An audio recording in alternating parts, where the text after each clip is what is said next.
ఇక రాష్ట్రంలో రాజ్యాంగానికి వ్యతిరేకంగా ప్రభుత్వం నడుస్తుందని బీఎస్పీ రాష్ట్ర అధ్యక్షుడు ఆర్ఎస్ ప్రవీణ్ కుమార్ ఆరోపించారు.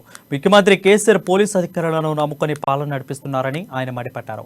అమరవీరుల స్తూపం వద్ద శాంతియుతంగా నిరసన చేస్తామంటే తనను గృహ నిర్బంధం చేశారని ఆగ్రహం వ్యక్తం చేశారు. గ్రూప్ 2 వాయిదా వేలనే డిమాండ్తో ఆయన గన్ పార్క్ వద్ద దీక్షకు వెళ్తుండగా పోలీసులు అదుపులోకి తీసుకున్నారన్నారు. అనంతరం మాట్లాడుతూ రాష్ట్రంలో ఒక్క నెలలోనే 10 పరీక్షలు ఎలా పెడతారని ప్రభుత్వాన్ని ప్రశ్నించారు. విద్యార్థులు అడిగిన ప్రశ్నలకు రాష్ట్ర సర్కారు ఎందుకు సమాధానం చెప్పడం లేదని నిలదీశారు. పేపర్ లీకేజ్ కార్కులతోనే మళ్లీ పరీక్షలు నిర్వహిస్తున్నారని ఆర్ఎస్ ప్రవీణ్ కుమార్ విమర్శించారు. అంతకుముందు ఆయన గన్ పార్క్ వద్ద దీక్షకు వెళ్లగా పోలీసులు ఆయన అరెస్ట్ చేశారు.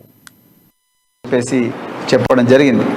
మరి అక్కడి నుండి ఇంటికి తీసుకొచ్చిన తర్వాత ఇంటి దగ్గర కూడా దాదాపు 7 మంది పోలీస్ అధికారులు, మరి చుట్టుపక్కల ఇంకా చాలా మంది పోలీస్ అధికారులు వచ్చి నేనుంటున్న ఈ అపార్ట్మెంట్ కాంప్లెక్స్ను నిర్బంధించడం జరిగింది. నేను ఒక్కటే అడుగుతున్న కేసీఆర్ ప్రభుత్వాన్ని, ఇది రాజ్యాంగం కల్పించిన హక్కు.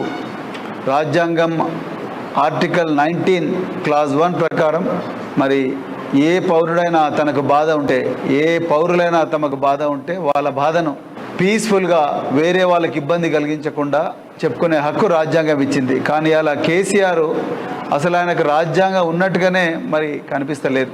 అందుకొరకే తాను చెప్పిందే రాజ్యాంగం, తాను చెప్పిందే చట్టం, తాను చెప్పిందే వేదం అన్నట్టుగా